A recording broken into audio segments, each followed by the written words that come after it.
save these bags to make clothing, just in case everything collapses. There's an easy way to do this, but I can never find it.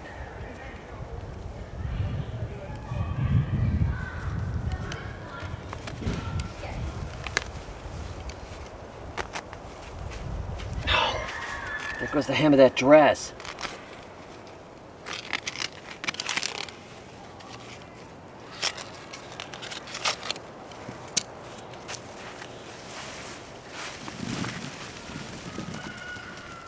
The first thing we got to do is cut these potatoes up and make sure there's a few eyes on each piece. I have planted them whole and I have planted them cut up before. I didn't really notice a huge difference in yields between putting the entire potato in the ground and putting a piece of the potato in the ground. So now I stretch my planting material further by cutting them up. I had to do a test last year and see, because you read conflicting things. Bigger eye, bigger potato, bigger hunk in the ground. Does it make much of a difference? But it didn't seem to. The little pieces did about as good as the big ones. So I just try to give them enough flesh to get them started. Try to get an eye or two on each piece. And I try to cut long ways with the potato because I have read that the vascular system does better. So I tend to try and cut them on the long ways now, but I have not tested that. I am not an expert on growing potatoes. I just play one on YouTube. Put on that card before because it doesn't work for that one. It works for you. Well, you can. I have a coat thing, so I can put your coat in, and then you can put the plastic.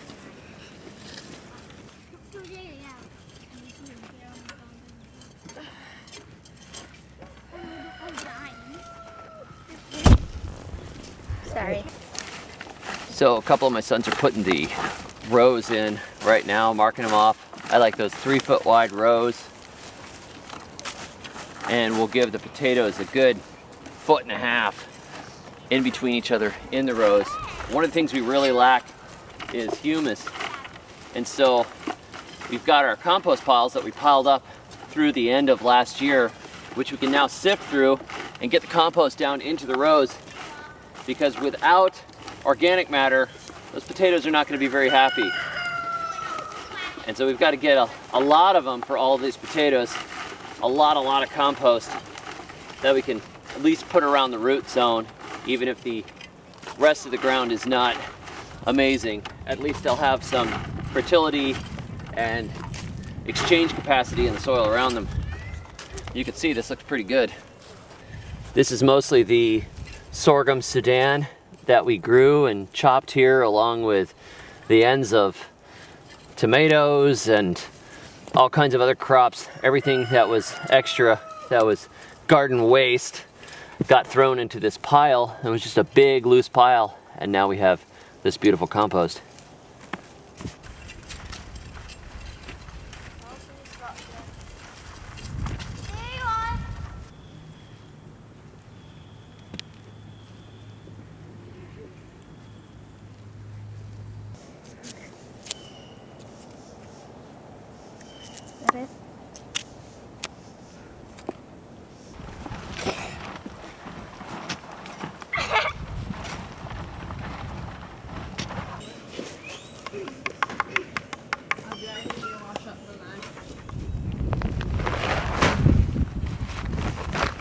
For nitrogen, I'm putting some alfalfa pellets here and there in the rows. They help. A couple of people have said, duh, why don't you put the alfalfa pellets through rabbits? And then you get the rabbit manure. Well, then you have to keep rabbits. One of my sons does have a few rabbits, but that's just recently. Look, most people don't necessarily want to raise rabbits, but you can go out and get some alfalfa pellets. There's also a growth stimulant effect in alfalfa that is useful to plant growth.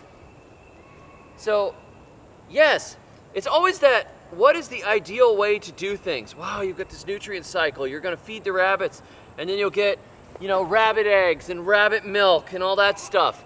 And then you get all that manure too, and look at all these yields and your stacking functions and all that stuff. But some of us just want to put in a garden this weekend, right? So trying to imagine the ideal situation sometimes keeps you from doing the thing that you need to do this weekend. Do your best, and remember the goal is to grow food for your family and not to live a stressful life. You don't always want to have to take care of a bunch of animals. You may not want to eat animals. You may not want all the care of being tied down to your place by some rabbits. There's nothing wrong with going and buying a bag of alfalfa pellets and just using that for fertilizer.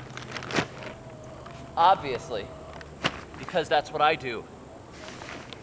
At some point in the future, the rabbit operation may be big enough where we're fine and we've got rabbit manure all the time. But for the, I don't know, 15 bucks or whatever it is for a bag of alfalfa to feed this potato bed, that's pretty easy. Instead of having a couple $100 in cages and then the extra time, and then do you really want to kill that pretty little bunny? Because you know they breed like rabbits. Don't let the ideal get in the way of what you're doing this weekend or this next week or whatever else. You know, you could shoot for it. Always aim higher and try to make better things every year, but you don't have to do it just because you saw it on YouTube or because it seems like the best way. There's plenty of stuff you could do right now, even if it's just putting a few radish seeds into a Rubbermaid bin. Don't wait for your dream homestead. Go ahead and do something right now. You'll feel better about yourself. And don't let the haters get you. That is to say, those of you who commented on running it through rabbits, it makes total sense. I'm not saying you're haters, but it's not for everybody. And we all got our little piece we got to take care of. And the amount of time that we have and the amount of stress that we have, just do your best. I'm in charge of bringing the wheelbarrows to and from, right?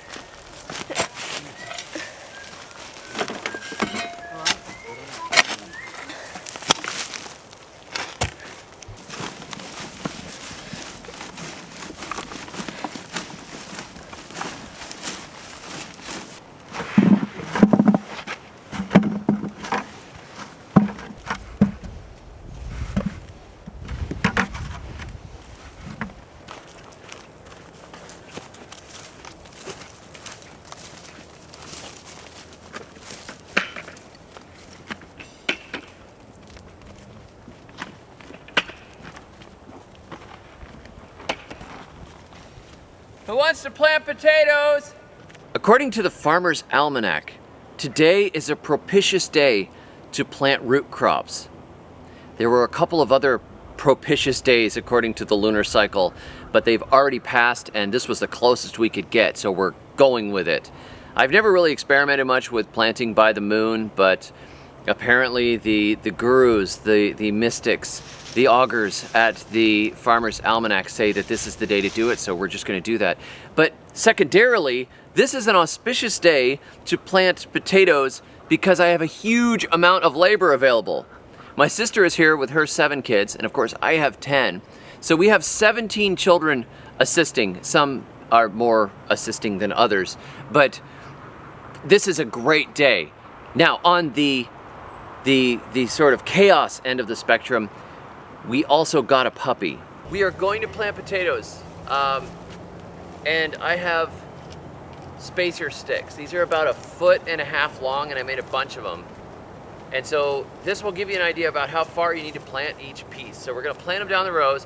You put one piece in, you put the cut side down, and then you put another piece at the other side. And then you use this and you measure it to the next one, you put the next one, you measure it to the next one, and you put the next one.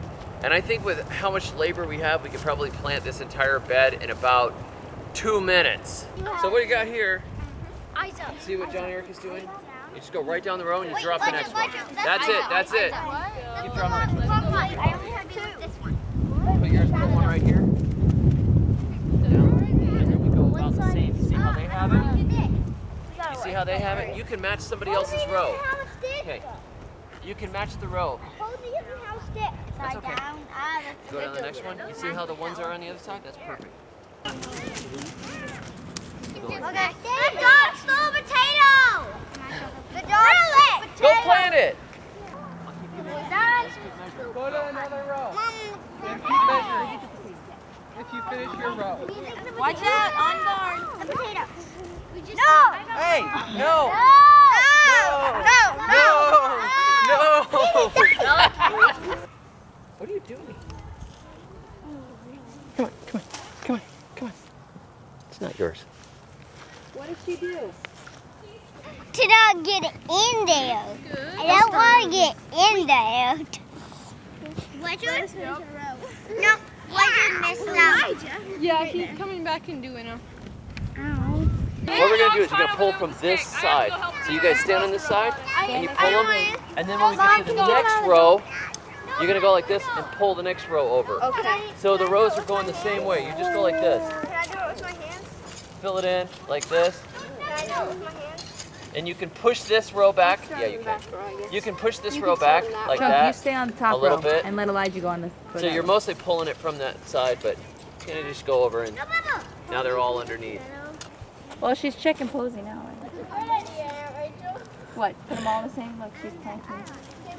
Okay, Peppers. so what are we missing here to do these? We're missing the rest of the compost, right? So we'll just go down from there.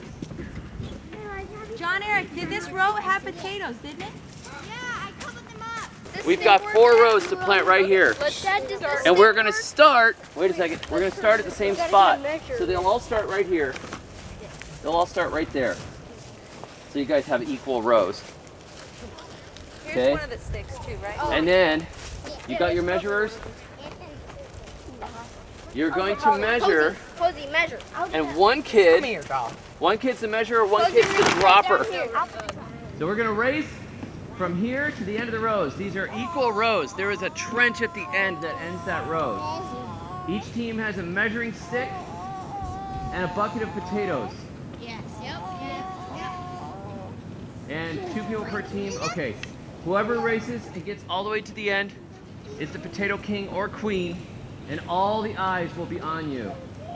On your mark, get set, go!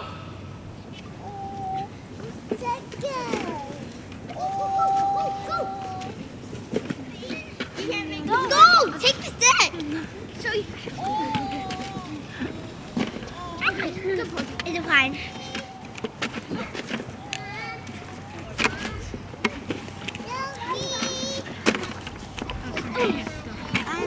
Hurry.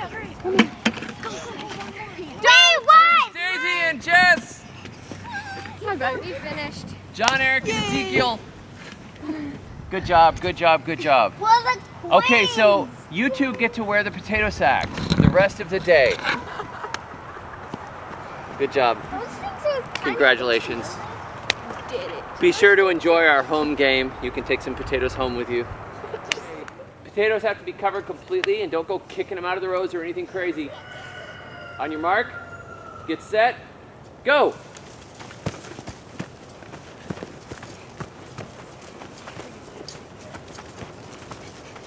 You gotta go faster, Hall. Holly, stand up and walk over the road. Oh, no! Just go, like what they're doing.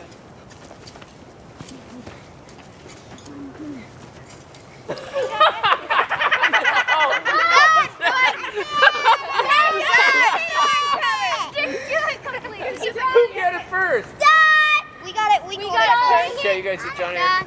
They didn't get covered completely. That's hilarious. Oh, Oh, you're doing it. Good job. Cover him up.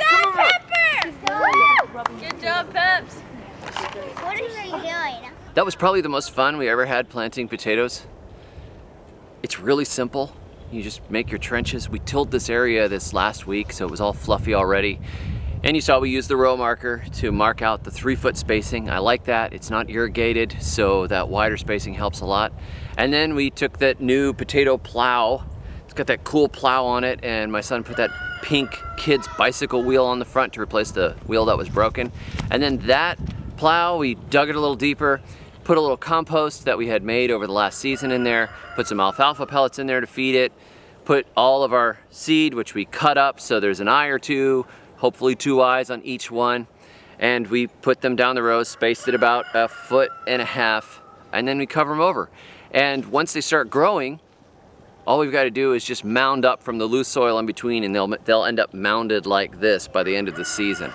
Super simple, one of my favorite survival crops. It is the top calorie producer you can grow, I would say, in most of the world. In a backyard setting, it's a fantastic crop, and it also tastes way better when you grow your own potatoes. So if you want to learn more about potatoes and other survival crops and gardening in general, low key, easy systems, check out my book, Grow or Die, The Good Guide to Survival Gardening.